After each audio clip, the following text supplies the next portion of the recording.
Aujourd'hui, le facteur limitant, c'est l'humain. On voit beaucoup de gens sur LinkedIn ou sur X qui disent « Regardez, j'ai 100 agents qui travaillent jour et nuit, c'est trop bien. » En bout de chaîne, il n'y a toujours que toi et ton cerveau. Même s'il est énorme, ton cerveau, il est quand même très petit quand tu as 32 agents. Et en plus de gérer 32 agents, tu changes de contexte.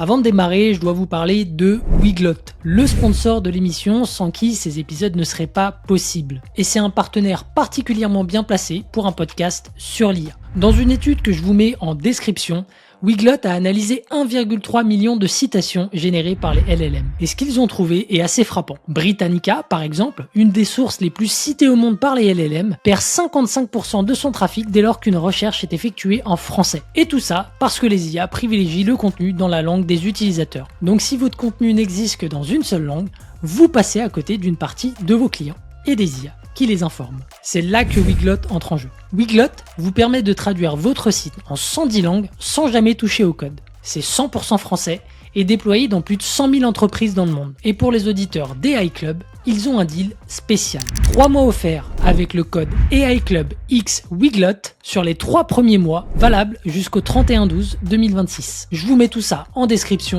et on se retrouve pour notre épisode. Salut Benjamin, bienvenue dans AI Club. Salut Eric, merci beaucoup de me recevoir. Eh bien, tu es le premier profil tech que je reçois dans le podcast, donc je suis ravi de t'avoir avec moi. Et en plus de ça, je sais que tu es très pédagogue, donc c'est un soulagement pour moi qui suis non tech et pour peut-être les personnes qui ne sont pas tech également qui regarderont l'épisode. Donc non, très très content de t'avoir et pour contextualiser très rapidement l'échange, tu vas le compléter dans 2 secondes, mais t'es CTO à plein temps. À côté de ça, tu fais du freelance, tu construis des SaaS, et donc tu m'avais dit que tout ça c'était impossible avant l'IA et qu'aujourd'hui tu es arrivé à concilier les deux avec un lifestyle qui était bien meilleur. Donc en fait, je suis curieux que tu nous en dises plus aujourd'hui. Eh ben écoute, merci encore pour l'invitation. Déjà, tu sais que j'ai beaucoup écouté SaaS Club, donc être dans ton podcast aujourd'hui, c'est vraiment cool. Donc oui, Benjamin, j'ai 30 ans, j'habite à Dijon, en Bourgogne-Franche-Comté, et j'ai aujourd'hui 3 casquettes. Je suis CTO en CDI dans une startup parisienne depuis maintenant presque 5 ans. Le temps passe vite. Je suis aussi freelance du coup depuis 2024 et à côté de ça, je crée des SaaS parce que c'est quelque chose que j'aime faire. Et en fait, j'ai remarqué avec les années que je pouvais forcément pas tout faire au même niveau. Et du coup, l'arrivée de l'IA m'a permis d'avoir la possibilité de maintenir un niveau de travail dans les 3 facettes, tout en gardant un rythme tenable, sans rallonger mes journées et sans sacrifier ma vie perso, qui pour moi est hyper importante. Donc, ce que j'ai fait, c'est que j'ai prévu un petit support pour le podcast. Donc voilà, ça c'était ma petite présentation pour introduire un peu le sujet. Et aujourd'hui, du coup, ce qu'on va faire, c'est que je vais essayer un peu de vous emmener avec moi sur comment j'ai utilisé l'IA pour optimiser des étapes de mon travail dans les 3 casquettes pour me permettre d'avoir un rythme du coup tenable. Donc ce que j'ai fait, c'est que j'ai proposé un petit visuel pour vous montrer donc CTO, freelance, indie hacker, et on voit que dans ce visuel, on a des briques qui se chevauchent. Donc dans les 3 casquettes, je fais de la gestion de projet, je fais du développement, je fais de la revue de code, et dans CTO, freelance, je fais du mail, et création de contenu, freelance, indie hacker. Pourquoi je vous montre ça ? Parce que l'intérêt de l'IA, c'est d'arriver à la mettre dans des tâches qui vont se répéter assez souvent dans son quotidien, pour pouvoir en fait petit à petit gagner du temps dans ces tâches et du coup dans la journée, dans la semaine, dans le mois. Donc ce qu'on va faire aujourd'hui, c'est que moi, comme vous voyez, forcément, je suis tech. Donc du coup, c'est la gestion de projet, c'est le développement et la revue de code qui occupent 80% de mon temps.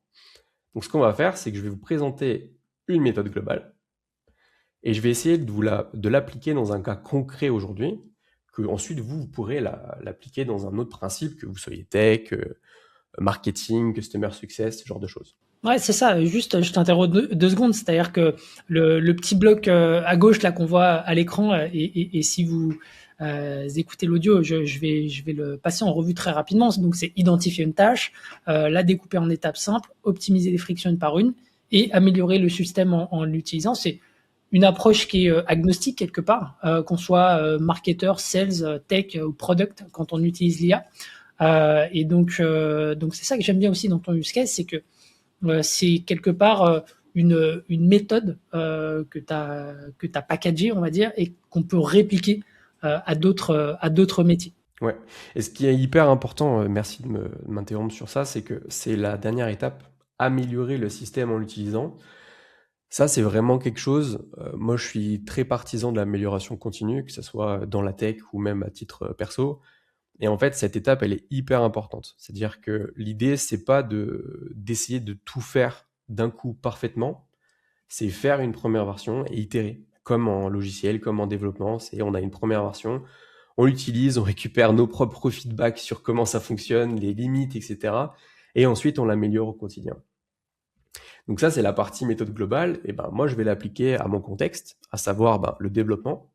Et donc, on va développer une fonctionnalité. Et pour ça, ben, moi, j'ai proposé 4 étapes.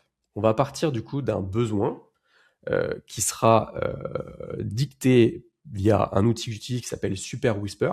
D'ailleurs, que j'ai commencé à utiliser, que j'ai commencé à utiliser sur tes recommandations, qui m'a changé la vie. Ouais, ben moi honnêtement, alors c'est pas central dans la démonstration d'aujourd'hui, mais honnêtement, c'est l'outil, je pense, que j'utilise le plus, même peut-être devant les outils de développement.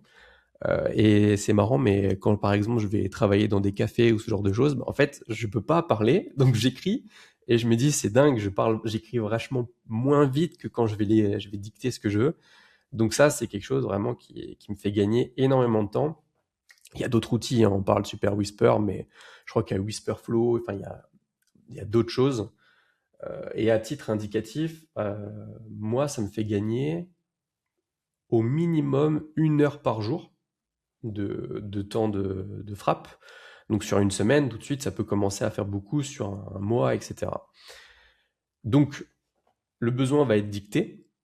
Ensuite, ce qu'on va faire, c'est que on va essayer de découper du coup le sujet en ce qu'on appelle des issues. Les issues, c'est quoi? C'est simplement en fait des tickets qui représentent un scope avec des critères et des risques de ce qu'on doit faire. Et ensuite, on va mettre ça donc dans un outil qui s'appelle Linear, qui est en fait un outil de gestion de projet que moi j'utilise beaucoup. Mais c'est la même chose que Trello ou Miro, si vous connaissez ce genre d'outil. Et ensuite, on va brancher un agent avec une application macOS qui s'appelle Codex, qui est développée du coup par OpenAI. Et c'est marrant, je fais une petite parenthèse, mais quand on a commencé à en discuter, je te vois sourire. Moi, j'étais beaucoup dans Claude Code. J'ai beaucoup utilisé Claude Code et je suis parti sur Codex pour plusieurs raisons. La première principale, c'est que c'est plus visuel. Et même si je suis tech, bon, un terminal au quotidien, c'est quand même un peu moins visuel qu'une belle app. Mais les systèmes évoluent, donc il n'y en a pas forcément un qui est meilleur que l'autre. Enfin, c'est en fonction de ce que vous préférez. Et après, on enverra tout ça, donc le code, on va faire une revue de code sur GitHub. On va pas faire une revue en séance. Je pense que c'est pas le propos. Mais c'est pour vous montrer que à la fin, il y a quand même bien une étape humaine de validation. Et ça, ce sera important dans la suite de la démonstration parce que l'humain, en fait, est un critère aujourd'hui limitant dans les flows d'IA quand ils sont bien fonctionnels. Alors, j'ai 2 petites questions peut-être juste pour rebondir sur ce que tu as dit là sur les dernières minutes. Mais là, sur le point Codex, donc toi, tu es tech, mais pour un marketeur ou un CEO qui était sur Claude Code, est-ce que tu vois un intérêt à passer sur Codex? Si oui, pourquoi? Enfin, qu'est-ce que ça change en fait dans la pratique, hormis peut-être l'interface dont tu as parlé? Mais voilà, est-ce que d'un point de vue capacité, on est identique, mieux, sur quel type de tâches? Enfin voilà, c'est quoi ton avis là-dessus? Ouais, en fait, les modèles aujourd'hui, des grandes structures comme ça, ils sont plus ou moins équivalents. Ça se joue quand même dans un mouchoir de poche, les différences aujourd'hui. Ce qui va changer, pourquoi par exemple moi je suis passé sur Claude Code, c'est comme je disais, il y a une interface qui est quand même beaucoup plus visuelle. Ils ont un navigateur qui est intégré dans l'outil, ce qui fait que par exemple quand je vais faire du développement, je vais pouvoir ouvrir en local mon application, voir du coup comme si j'ouvrais par exemple Safari en local, et je vais pouvoir cliquer sur les éléments pour dire là non, ça je voudrais pas ça comme ça, je voudrais pas ça comme ci. Donc quelqu'un qui va être dans marketing par exemple, s'il veut je sais pas pouvoir itérer sur son site ou sur ce genre de choses avec un peu du visuel, typiquement ce genre d'outil avec un browser intégré, ça peut être tout à fait un plus. Cloud Code le permet aussi. C'est-à-dire que tu peux passer par une extension Google Chrome qui te permet de faire un pont. C'est possible, mais c'est quand même un peu plus complexe, entre guillemets, et de mon expérience, un peu plus instable. Donc, pour répondre à ta question, quel est le meilleur? J'en reviens toujours au point 4. Tester un système, et ensuite, vous verrez en l'utilisant ce qui fonctionne pas. Et quand vous allez vous rendre compte de certaines frictions, là, vous allez pouvoir vous dire, OK, est-ce que d'autres outils pourraient mieux répondre à mon problème? Oui, non. Tiens, je teste, etc., etc.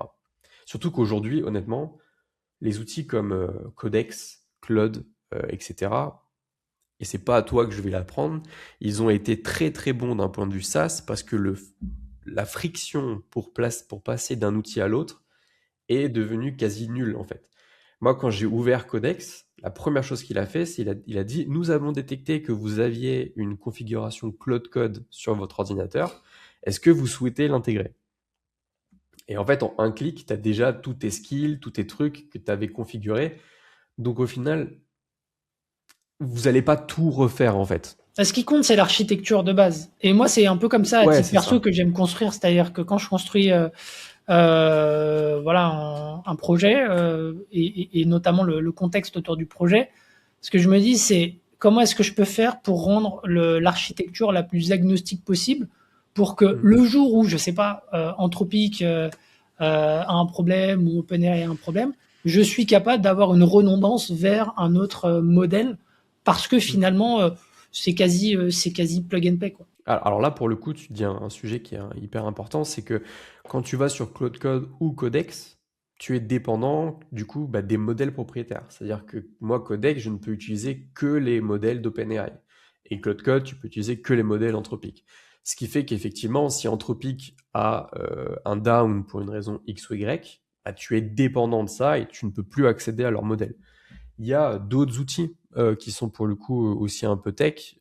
Moi, j'ai beaucoup utilisé Cursor à l'époque, qui est un outil de développement logiciel, qui a cet avantage et cet inconvénient aussi, cet avantage de pouvoir taper plein de modèles différents.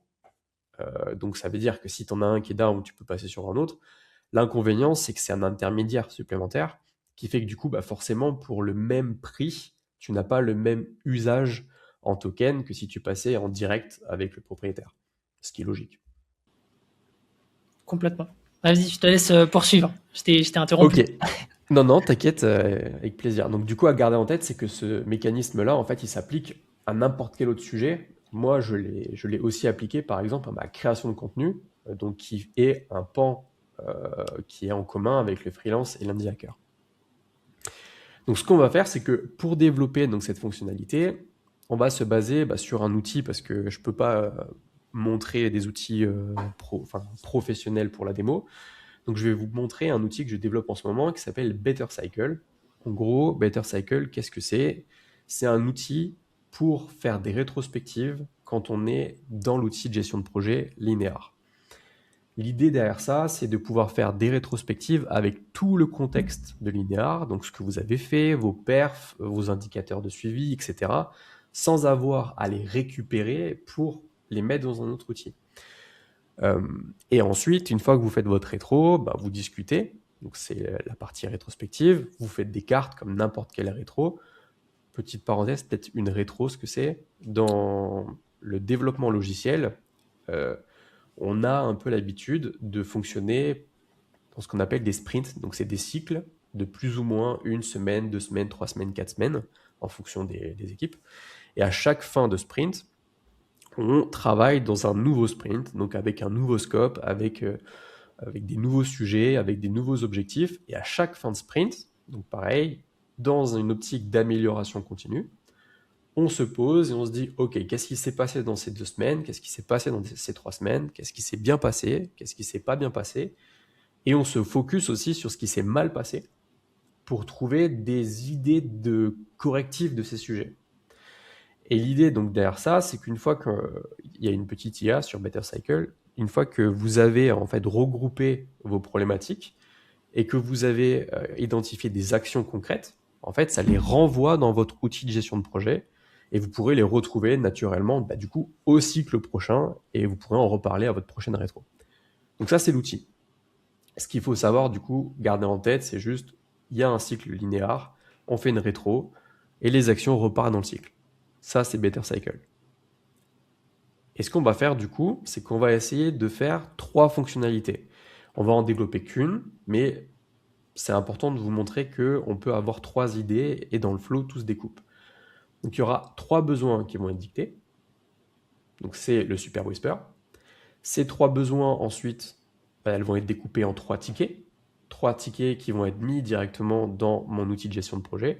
Et ensuite, on va en traiter une jusqu'à donc, le développement et la mise en review sur GitHub. Donc, focus rapide sur la feature rappel d'une rétrospective. Comment ça va fonctionner? L'idée, c'est que ça soit une tâche qui se déclenche tous les mercredis à 9h. C'est ce qu'on appelle un cron en tech. Et la condition pour que ça se déclenche, ça va être que ça soit le premier mercredi d'un nouveau cycle et que la rétrospective du cycle précédent n'ait pas été déjà effectuée. Sinon, ça ne sert à rien de relancer les personnes. Et l'action, elle va être simple, c'est envoyer un email de rappel à chaque membre de l'équipe pour dire « Coucou, vous n'avez pas fait votre rétro ». Et donc maintenant, je termine avec ma petite presse et je passe en building public si jamais tu as pas de questions. Allez, pour moi, c'est bon. On a fait le tour d'échauffement. Passons derrière ton écran. Je sais que tu as tout bien préparé. Alors, donc je vous parlais de Codex. Voici Codex. Donc là, c'est juste une application macOS que j'ai sur mon ordinateur. Et donc, j'ai déjà préparé le travail parce qu'il y a du temps de travail d'IA. Comme ça, je vais pouvoir vous commenter en direct. Donc l'interface est assez simple. À gauche, c'est une sidebar. Maintenant, tous les logiciels ont un petit peu ce fonctionnement-là. C'est un peu la ChatGPT. Et ça, c'est quelque chose que j'ai dicté. C'est-à-dire, j'ai juste parlé avec Super Whisper dans un mode bien spécifique qui a pour objectif de dire je sais que je vais parler avec un LLM, donc une IA. Donc, tu dois un peu gommer si je fais des A, ou je bégaye, ou etc. Et donc là, ce que j'ai fait, c'est que j'ai dicté ce que je vous ai présenté avant. Donc, j'ai envie d'ajouter dans BetterCycle 3 nouvelles fonctionnalités. La première, donc le rappel de rétro. La deuxième, le flow d'onboarding. La troisième, ce que l'outil CRISP a ajouté dans l'outil. Et je lui dis, ce que je veux que tu fasses maintenant, c'est que tu découpes ces 3 fonctionnalités en issue linéaire. Donc une issue par fonctionnalité. Et que tu les ajoutes dans le projet sur Linear qui s'appelle AI Club Podcast. Moi, en amont, j'avais déjà créé un projet dans Linear. Et si c'est pas clair, je lui dis, tu peux me poser des questions avant de les ajouter directement sur Linear. Donc ce qu'il a fait, si je dépile, c'est qu'il a commencé à travailler. Et ce qu'il a fait et qui est intéressant, c'est qu'il a appelé ce qu'on appelle des plugins ou des skills. En fait, c'est pas magique. Moi, ce flow-là, c'est un flow que j'utilise et que je réutilise assez souvent. Donc, pour éviter de me répéter, j'ai créé ce qu'on appelle des skills. Et là, il le dit. Il dit, j'utilise la skill linear issue. Donc, qu'est-ce que c'est qu'une skill? Une skill, ou un skill plutôt, c'est simplement, en gros, un prompt que vous allez mettre dans un coin, on va dire, sur bibliothèque de Codex, sur étagère. Et vous allez lui dire à l'intérieur, quand je parle de tel sujet ou que je suis en train de travailler sur tel type de choses, c'est ce qu'on appelle le trigger, déclencheur, tu vas charger ton skill et tu vas du coup me répondre, faire un traitement d'une certaine façon. Donc ça permet en fait dans tes skills de standardiser ton développement, de standardiser ces différentes actions.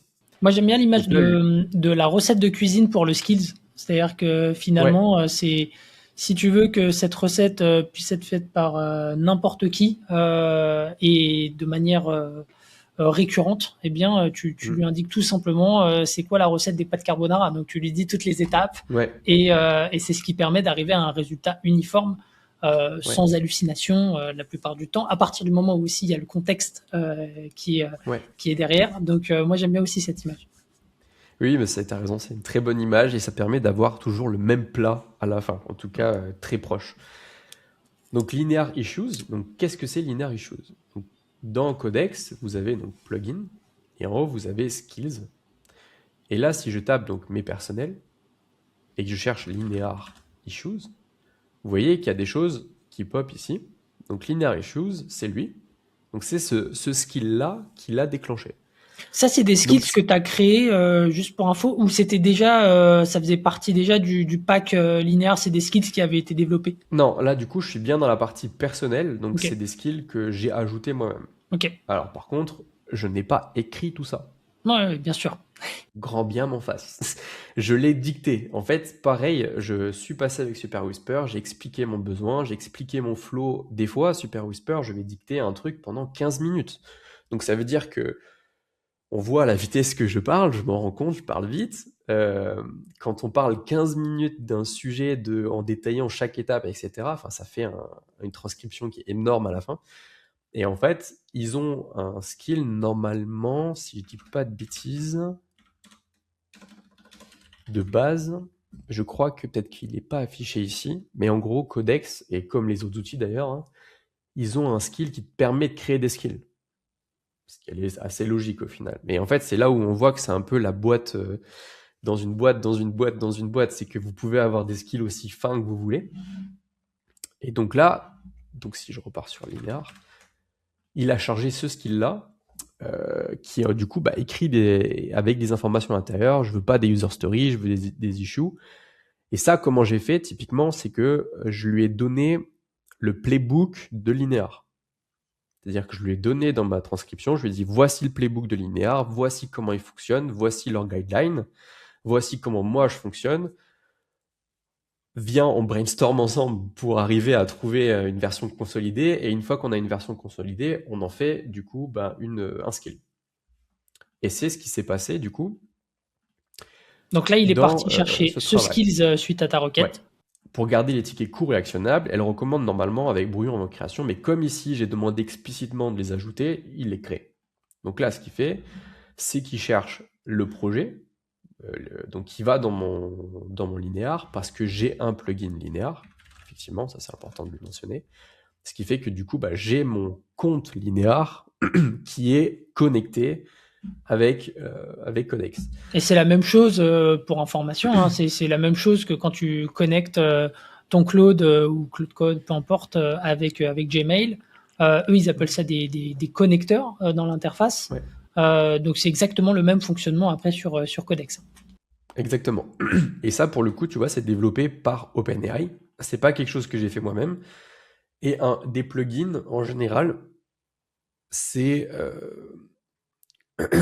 un dossier de skills. Ça veut dire que quand tu installes Linear, tu accèdes à plein de skills pour Linear. Des choses qu'ils ont développées eux-mêmes. Comme par exemple, chercher des projets, chercher des équipes, chercher des issues. Tout ça, c'est des choses qu'ils ont mis dans leur plugin. Ce qui fait que du coup, donc il a utilisé Linear, il a pu trouver les projets, et en fait là, ce qu'il a cherché, c'est qu'il cherchait le projet que j'ai appelé Et avec Club normalement Podcast. avec le podcast. C'est ça. Donc là, le projet Linear existe, il est rattaché à l'équipe Benjamin, blablabla. Donc il a trouvé le bon endroit. Un truc intéressant, c'est qu'il a aussi cherché naturellement la doc récente pour Crisp. Parce que je lui ai dit que je le mettais dans mes applications en script, et du coup, il est allé regarder le SDK. Ce genre de choses aussi, alors c'est tech là, mais tu as aussi d'autres plugins, d'autres skills qui te permettent d'aller par exemple récupérer la doc à jour d'un package. Parce que ça, on sait que c'est une limitation aussi des modèles d'intelligence artificielle, c'est que ils ont été entraînés, et ils ont été entraînés jusqu'à une certaine date. C'est-à-dire que tout ce qui a été fait après bah, c'est pas dans leur knowledge base de base, il faut qu'ils aillent la récupérer. Donc ils ont plusieurs façons de le faire. Soit ils vont aller faire des recherches web, récupérer les pages, extraire le contenu, essayer de comprendre. Soit bah, ils vont utiliser, donc là en l'occurrence pour moi ça s'appelle Context 7, si je dis pas de bêtises. Je crois que c'est pas un skill. Il n'est pas là-dedans, il est dans une autre page, je crois, dans Settings. MCP, voilà, Context 7. Context 7, c'est un MCP, donc c'est une connexion à un service tiers qui te permet de... qu'est-ce qui fait ça? Il te permet de récupérer la documentation à jour des packages que tu installes. Par exemple, si j'installe Stripe dans mon application parce que voilà, je veux mettre un checkout pour pouvoir encaisser des paiements. Stripe ne bouge pas tous les jours, mais admettons qu'ils aient fait une modification sur comment initier un checkout. Ben en fait, je peux dire grâce à ça à mon IA d'aller récupérer la dernière version à jour de Stripe pour qu'il sache exactement comment Stripe dit d'implémenter ce truc. Ce qui est vachement cool parce que c'est quelque chose que nous, en tant que développeurs, on faisait énormément. C'est-à-dire, je prends Stripe, je vais aller voir leur doc, je regarde les méthodes, etc. Donc là, il a récupéré les informations de Crisp. Il a regardé s'il n'y avait pas déjà des issues dans AI Club pour éviter de les recréer si elles étaient déjà là. Et après, il a créé les 3 issues. Il garde le découpage demandé. Donc ça, en gros, ce qu'il fait, c'est qu'il suit le fil conducteur que j'ai défini dans les skills. Pour dire qu'il faut que ce soit propre, une issue par fonctionnalité, pas de sous-issue, et s'il y a des incertitudes, je les mets dans le ticket. Et là, on voit bien qu'il me dit, ben voilà, j'ai créé 3 issues dans le projet AI Club, et il me les liste. Et il a ajouté des points d'attention à l'intérieur. Donc, à partir de là, qu'est-ce que moi je fais dans le flow? Bah, je vais sur linéaire, là, pour vous montrer. Du coup, maintenant qu'on a les 3 issues qui sont créés, juste petit pas en arrière. Là, le sujet, ça m'a pris à dicter ça peut-être, 3 minutes à peu près. Et ça a travaillé pendant 2 minutes 20. Et ça m'a créé du coup les 3 issues sur lesquelles je vais travailler. Ça, avant, bah déjà le temps d'écrire ça prend plus que 3 minutes. Ensuite, créer les 3 issues, ok, ouvrir le bon projet, créer les tickets, respecter le même formalisme, etc. Ça m'aurait pris déjà bien encore 10-15 minutes minimum. Et là, j'ai volontairement réduit pour que ça rentre dans un contexte de podcast, mais dans la réalité, je travaille avec peut-être 5-10 sessions différentes en parallèle. Et en fait, ce travail, chaque session, bah, elles peuvent créer des 3 issues, donc il y a un effet multiplicateur où on peut arriver très facilement à 30 tickets, ou alors quand les tickets sont déjà créés, bah, on travaille sur 5 sujets en parallèle. Donc c'est ça le côté qui me permet aujourd'hui, mine de rien, d'avancer plus sereinement sur beaucoup de sujets en parallèle, avec un coût, et on y reviendra après. Je crois que tu avais des questions là-dessus. Ouais, j'avais des questions, mais je trouve ça hyper cool finalement que, le temps gagné, c'est du temps, c'est du temps que tu vas réinvestir après dans le développement de d'autres actions, parce que comme tu l'as dit, tu peux en faire plusieurs en parallèle, et donc c'est pas juste tu gagnes du temps, c'est tu gagnes de l'efficacité, tu gagnes de la productivité de ton côté. Et c'est ce qui te permet d'accomplir plus sur la même période de temps. Ouais, et c'est surtout aussi que, en fait, découper une issue, dicter un besoin, c'est pas là où moi j'ai ma valeur ajoutée. Donc ça veut dire que plus j'arrive à compresser le temps sur ces tâches-là, à faible valeur ajoutée dans mon output final, et mieux c'est. Parce que du coup, je vais pouvoir concentrer 80% de mon temps à ce qui est le plus important, à savoir faire de la revue de code, voir vraiment ce que je veux faire, définir est-ce que ça c'est une feature qu'on veut faire ou pas avec les métriques, enfin bref, tout ce qu'il y a autour, mais par contre, écrire les tickets, commencer à faire le dev, toutes ces choses-là, c'est pas là où je j'ai de la valeur ajoutée. C'est un peu, si je fais le parallèle en marketing, c'est quand tu dois faire des briefs, je sais pas, des briefs SEO, c'est des trucs très standardisés. T'as pas forcément une grosse valeur ajoutée à les faire si t'es senior, que tu as des équipes à gérer en parallèle. Enfin, c'est bien évidemment le brief, il est important, mais pour autant, c'est pas là où en fait t'as ton plus gros levier. Donc ça fait partie des tâches que tu peux automatiser effectivement. Ouais, surtout que l'input, c'est toujours toi qui la donne. C'est-à-dire que c'est Mm. toi qui va dire bah, voici les 3 features, voici comment elles doivent fonctionner. Là où t'as pas de valeur ajoutée, entre guillemets, c'est remettre en forme proprement, structuré. Ça, c'est pas ce qui va apporter de la valeur. Clairement. Donc du coup, Codex, il a créé, donc dans mon projet, là je suis passé sur Linear. Donc Ouais. Linear, pour rappel, outil de gestion de projet assez classique dans l'idée, hein, où vous avez des tickets qu'on appelle des issues. Et donc là, vous voyez que les 3 tickets ont été créés et ça ressemble à ça. Donc là, par exemple, si on ouvre ce ticket, on voit qu'on a contexte, objectif, scope, note, en gros. Si je regarde les autres, contexte, objectif, scope, etc. Donc c'est-à-dire que c'est quelque Donc chose c'est qui est du très full texte, standardisé. c'est du C'est full du texte. full texte. Ouais. C'est du full texte. Et en gros, à chaque fois, ben, j'ai une remise en contexte de pourquoi on fait cette feature, l'objectif, le scope, etc., etc. Vérification, autonomie. Ça, c'est intéressant aussi. C'est que il y a des tâches qui nécessitent pas forcément que je sois dans la boucle à chaque étape. Hmm. Donc, il y a un truc intéressant, c'est de dire si chaque issue, en fait, a besoin d'un humain ou pas. Donc Ça, là, en c'est un truc l'occurrence, que tu oui. avais dit dans ton expression de besoin ou il l'a intégré Non, automatiquement? ça, c'est mes skills. Ça, dans ma création de skills, en gros, j'ai dit, des fois, je vais te demander de faire des features, des sujets, etc. Et toi, tu dois être capable de dire si ça, je peux le faire, en fait, en totale autonomie ou pas. Et donc là, pour le coup, il m'a dit oui, pour valider que si la rétro est effectuée, ben, j'ai pas de mails, en fait, qui sont envoyés. Donc là, il a mis tout le contexte. Donc j'ai tous mes issues. Et donc si je repasse dans Codex, donc là, on arrive, du coup, j'ai ouvert un nouvel agent, donc une nouvelle session, un nouveau chat, en gros, comme sur ChatGPT. Et ce que j'ai fait, c'est que j'ai appelé un nouveau skill qui s'appelle Linear Issue. Donc, comme on avait dit tout à l'heure, je ne vais pas remontrer, mais en gros, Linear Issue, il a des lignes directrices et je lui donne l'ID du ticket. Et en gros, dans ce skill, son truc, c'est tu dois récupérer l'issue sur Linear, tu dois comprendre le contexte. Si c'est pas assez clair, tu dois me poser des questions. Et ensuite, tu regardes la code base. Et si après étude de la code base, t'as pas de questions, tu peux y aller. Si tu as des questions, tu me poses des questions et t'attends. Donc là, en l'occurrence, il n'avait pas de questions. Mais on voit quand même que ça a duré 5 minutes 59, ce qui est relativement long pour une IA, ce qui est extrêmement court pour développer la fonctionnalité.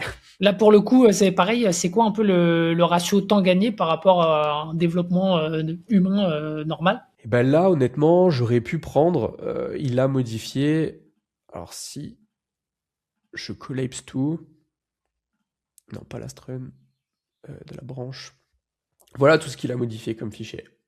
Ça, en étant focus, je pense en 1 heure, c'est à peu près fait quoi. Enfin, histoire même un peu moins, une demi-heure, 1 heure, 3/4 d'heure, mais c'est pas de la valeur ajoutée, enfin énorme valeur ajoutée, parce que là pour le coup, il n'y a rien de très compliqué. C'est une tâche qu'on lance tous les mercredis, donc ça c'est ce qu'on appelle un cron. C'est technique, mais en gros c'est un cron, avec une configuration à l'intérieur. Donc ça c'est des choses, j'ai pas de la valeur ajoutée de rajouter, de dire bah c'est tous les mercredis à 9 h heure Paris. Il peut le dev lui-même. Donc même si j'ai gagné entre guillemets que 45 minutes, c'est déjà 45 minutes sur un truc où j'apporte pas de valeur particulière. Surtout qu'encore une fois, c'est développé sur 10 ou enfin 5-10 sessions en parallèle, quoi. Par contre, là où j'ai ma valeur, c'est que bah, je me rends compte que là, il a, bah, c'est technique, mais il a créé un modèle spécifique pour les relances. Et en fait, pour moi, c'est complètement overkill de faire ça. Donc du coup, moi, je vais passer dans la partie revue de code, je vais dire non, ça je veux pas, ça sert à rien, c'est overkill, etc., etc. Donc je vais pouvoir passer plus de temps sur cette partie-là.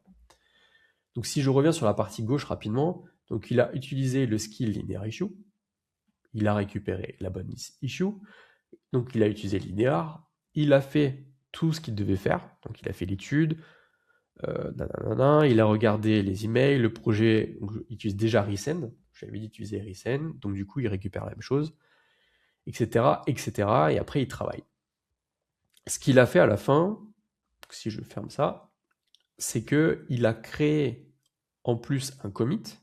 Un commit, c'est quoi? C'est quand en gros, on pousse le code, les développements en cours, sur, donc en l'occurrence GitHub, un dépôt distant pour faire de la personnalisation, pour sauvegarder, pour mettre en prod, etc.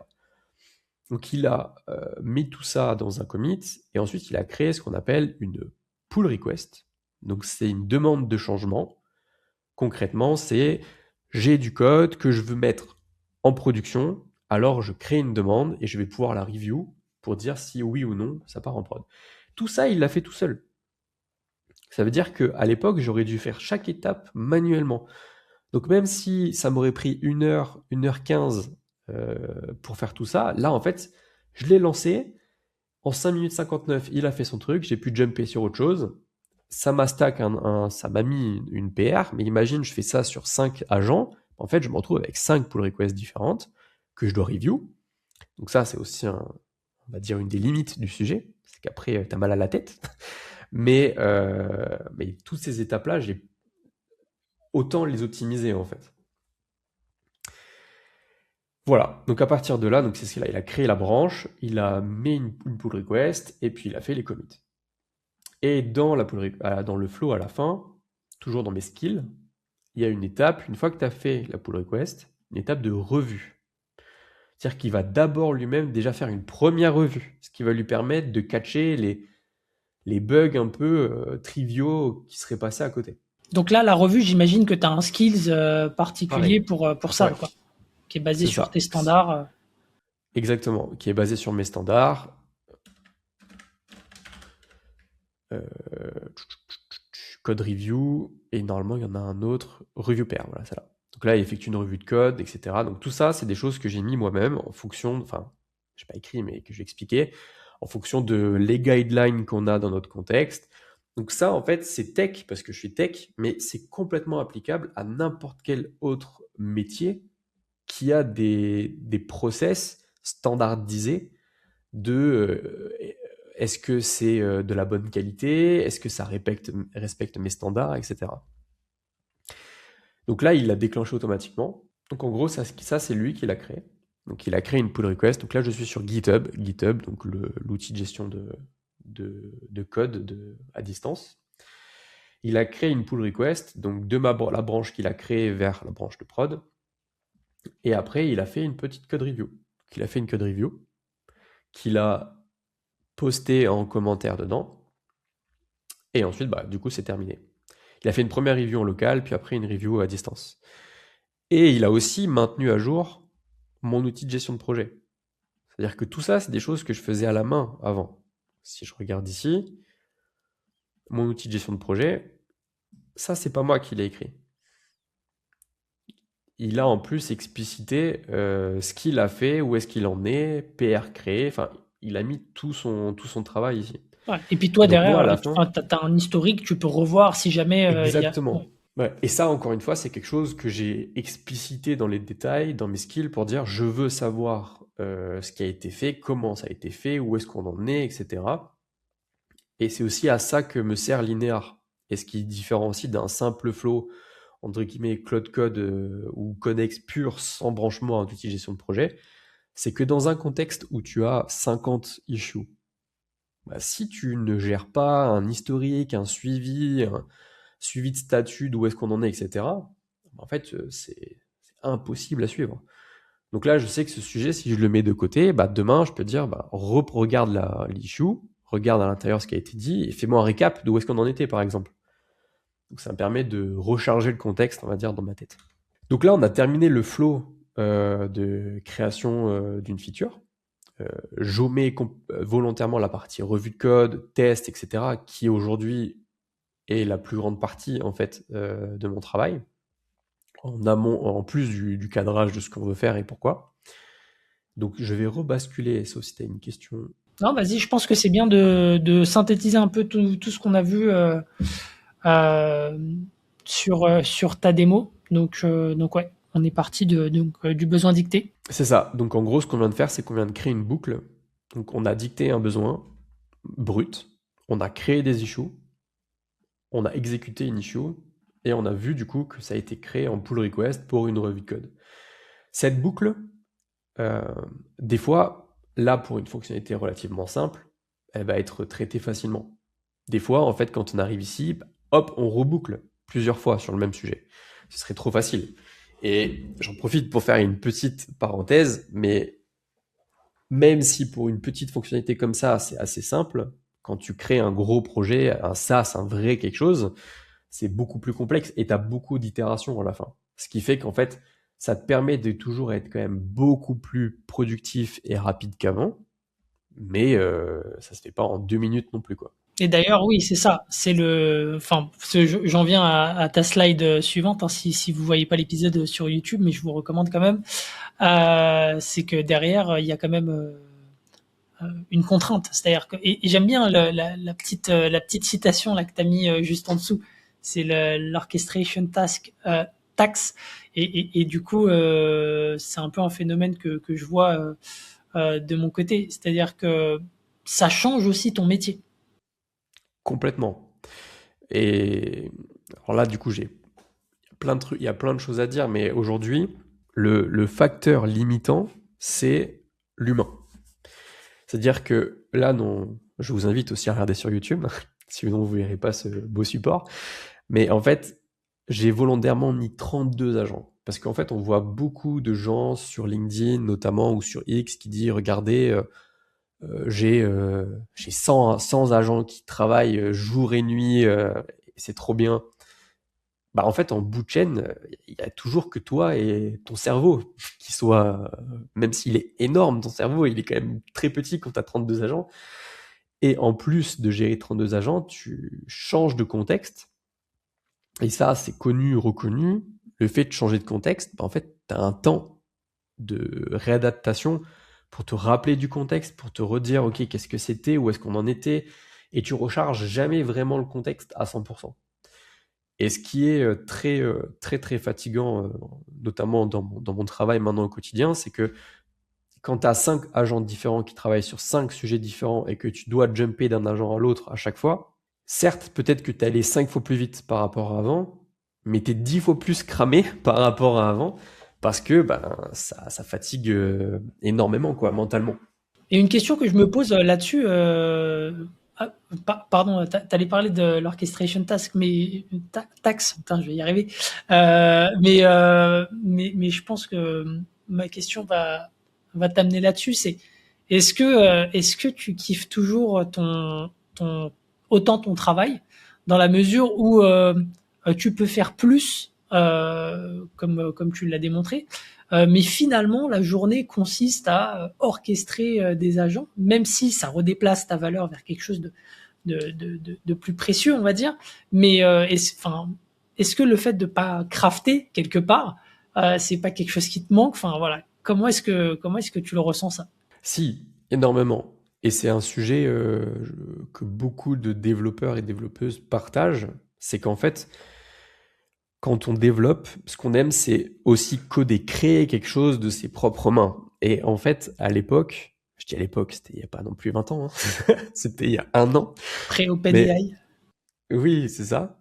En fait, il y avait, je pense que ça a aussi complètement fumé notre circuit de récompense d'un point de vue de dopamine. C'est-à-dire que avant, moi, mon kiff, c'était de passer une journée, genre de 8h à 18h, à coder assis sur ma chaise, et à la fin de la journée, de me dire, ouh, ah, ça c'est moi qui ai fait, c'est bon, j'ai bien travaillé. Et en fait, tu avais ce sentiment du devoir accompli, entre guillemets, parce que bah, tu as passé beaucoup de temps, tu as créé quelque chose de dur, et donc bah, tu es récompensé pour ça. Et en fait, ça aujourd'hui, les IA, ça a complètement biaisé ce sujet, parce que tu es un peu dans le, ok, avant j'avais besoin de 1 heure pour le faire, maintenant j'ai besoin de 10 minutes pour le faire. Donc du coup, bah, je vais jumper sur un autre truc en plus. Donc c'est-à-dire que avant, en 1 heure, je vais faire une chose, maintenant en 1 heure, je vais faire 6 choses. Et t'as un peu cette fuite en avant de dire, ok, encore un petit shot de dopamine, encore un petit shot de dopamine, encore un petit shot de dopamine. Et t'as un peu ce truc de quand est-ce que je m'arrête déjà? Et il y a beaucoup de gens, je vois en tout cas sur Internet, qui disent, en fait, à 17h, j'ai fait 5 fois, 10 fois plus de choses qu'avant. Pour autant, j'ai pas cette sensation d'avoir vraiment fait quelque chose, d'avoir produit quelque chose et d'avoir ce côté vraiment gratifiant. Donc moi, j'ai essayé de déplacer un peu ce sujet, de dire, ok, maintenant la distribution est encore plus importante qu'avant, donc je vais essayer de travailler sur ces sujets-là, qui sont des sujets un peu plus long-termistes, pour le coup. Donc du coup, bah, forcément, tu as un circuit de gratification qui est plus lent, donc qui est plus gratifiant en bout de chaîne. Et oui, c'est un vrai sujet. Et pourquoi j'ai mis ces 2 notes? En fait, cet article d'Adi Osmani, qui est directeur Google Cloud AI, est assez nouveau et qui, pour le coup, moi, je trouve, parle énormément bien, enfin vraiment bien de ce sujet, de changement de contexte, de fait que ton cerveau soit cramé à la fin de la journée. Et cette image-là, en fait, c'est pas nouveau. C'est ce qu'on appelle la loi d'Amdahl. En gros, c'est un truc tech, mais qui dit que dans un process global, ça sera toujours limité au facteur le plus lent. Et là, en l'occurrence, bah, c'est nous, humains, qui sommes les plus lents que les agents.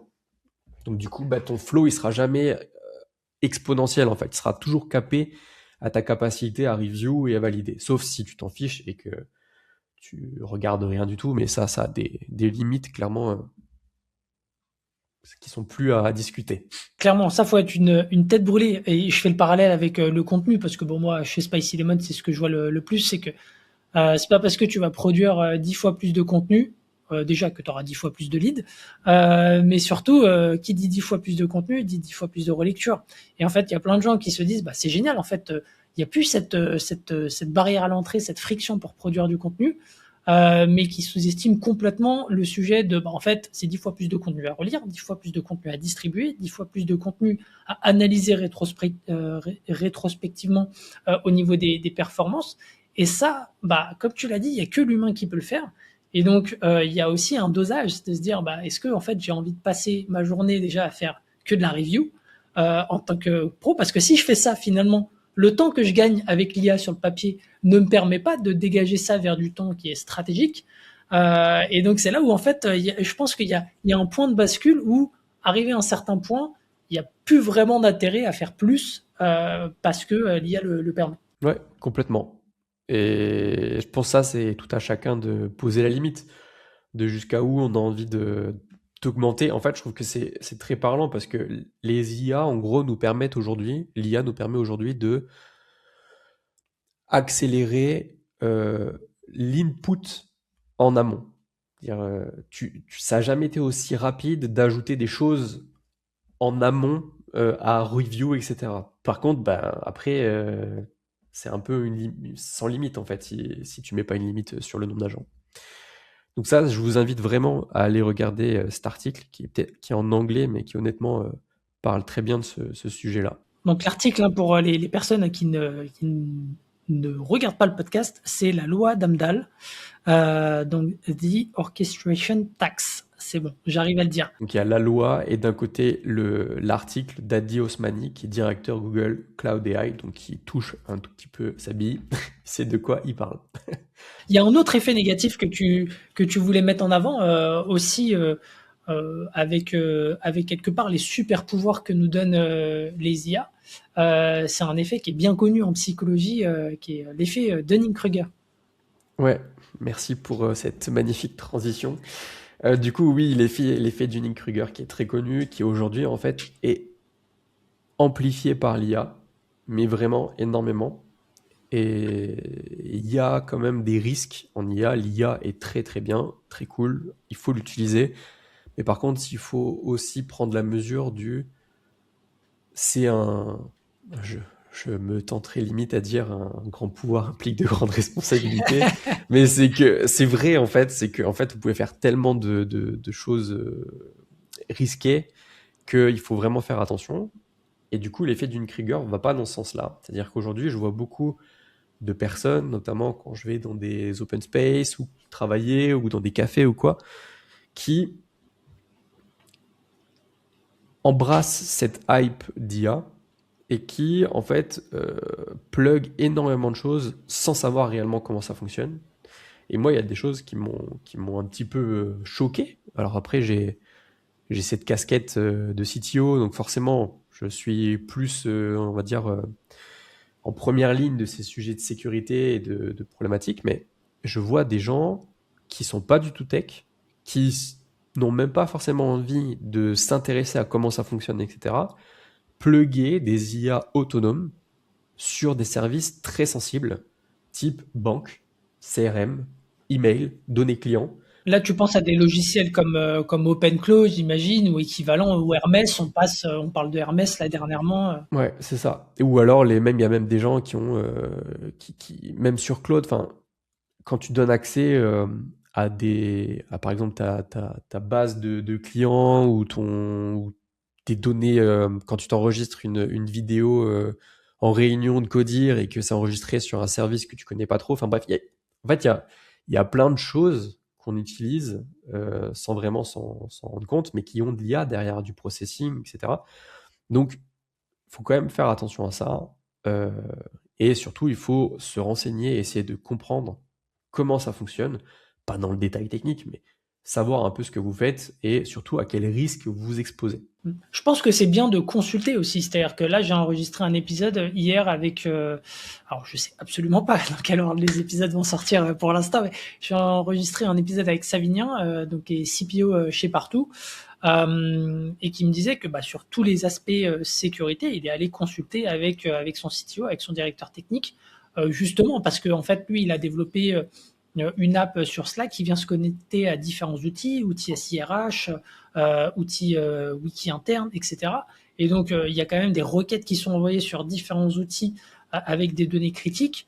Donc, forcément, à un moment donné, se pose la question de la sécurité. Et lui, ce qu'il me disait, le réflexe, c'est je ne sais pas. Voilà, j'ai l'honnêteté de ne pas savoir.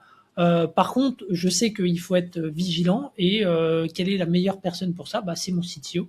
Et donc, je pense que c'est top de pouvoir développer des choses, mais il faut aussi avoir cette conscience derrière de l'impact qu'il peut y avoir. Ouais, bah c'est super, c'est exactement comme ça qu'il faut faire. Après, le risque zéro n'existe pas, mais il vaut mieux dire on sait pas. Et moi, il y a plein de moments dans mon quotidien où je sais pas, et il y a aucun problème avec ça en fait. Au contraire, c'est quand on sait pas qu'ensuite tu vas regarder, que tu te documentes, tu comprends mieux, etc. Et après, bah tu testes avec des périmètres pas sensibles. Puis après, une fois que tu comprends un peu mieux comment ça fonctionne, bah peut-être que tu peux t'élargir à d'autres systèmes. Tu peux consulter d'autres personnes. Bref, tu peux faire plein de choses. Complètement. Donc, Donc mot du de la coup, c'est fin. ça. Voilà. Utilisez l'IA, mais comprenez toujours ce que vous faites. Aujourd'hui, bah, je vous ai montré quand même beaucoup de choses. En tout cas, ça a été rapide, mais il y a beaucoup de choses qui s'enchaînent. Reproduisez pas un setup tel quel, sans comprendre le risque, les droits accordés, etc. Prenez le temps de vous l'approprier, de créer votre propre truc. Parce qu'il y a plein de failles qu'on n'a pas mentionné, mais quand vous copiez par exemple des prompts sur Internet, attention, des fois il y a la prompt injection, enfin bref, il y a plein de choses. Euh, on rentre dans une ère, ça n'a jamais été aussi simple, entre guillemets, de se faire avoir. Donc il faut faire attention, mais il faut l'utiliser, parce que pour moi, ce sont les gens qui l'utiliseront pas, qui se l'approprieront pas, qui malheureusement seront peut-être mis un peu sur la touche à terme.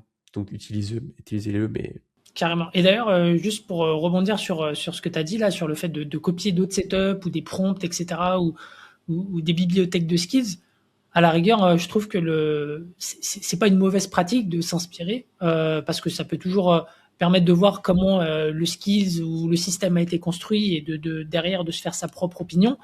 Mais moi, personnellement, si je fais ça, je vais pas le télécharger, je vais plutôt regarder ce qui m'intéresse et essayer de reproduire de mon côté. Comme ça, comme tu l'as dit, je suis sûr qu'il n'y a pas de prompt injection derrière.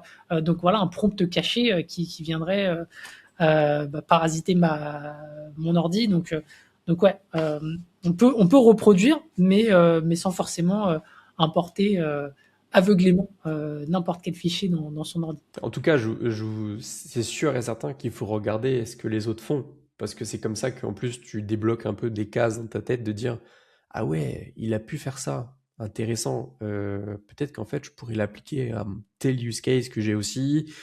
Et en fait, ça nourrit un peu c'est de la veille, en fait, hein, quelque C'est un peu part, le hein. but de ce podcast, finalement. Oui, c'est ça. J'espère en tout cas avoir pu amener deux, trois choses, mais en tout cas, c'est ça l'idée derrière, c'est regarder des choses, regarder ce que font les gens avec l'IA, et ensuite, essayer de l'appliquer à vos propres use cases, et n'essayez pas de faire parfait dès le début, parce que là, typiquement, moi, le flow que je vous ai montré, j'ai itéré un an en fait dessus, et s'il faut, imaginons on refait un épisode dans un an, s'il faut, mon flow sera complètement différent parce que j'aurai encore amélioré, etc. Donc c'est vraiment un flow d'amélioration continue, quoi. Top. Je pense que c'est une belle conclusion. Merci beaucoup, Benjamin, pour ta participation. J'espère que ça vous aura plu. N'hésitez pas à nous faire vos commentaires sur YouTube ou même sur Spotify. Et encore une fois, on prend tous les feedbacks, positifs, négatifs. Ça nous permet d'améliorer l'émission. Donc voilà, n'hésitez pas à vous abonner, à laisser vos commentaires et à en parler autour de vous. Merci beaucoup, Benjamin. Merci beaucoup, Eric. Salut.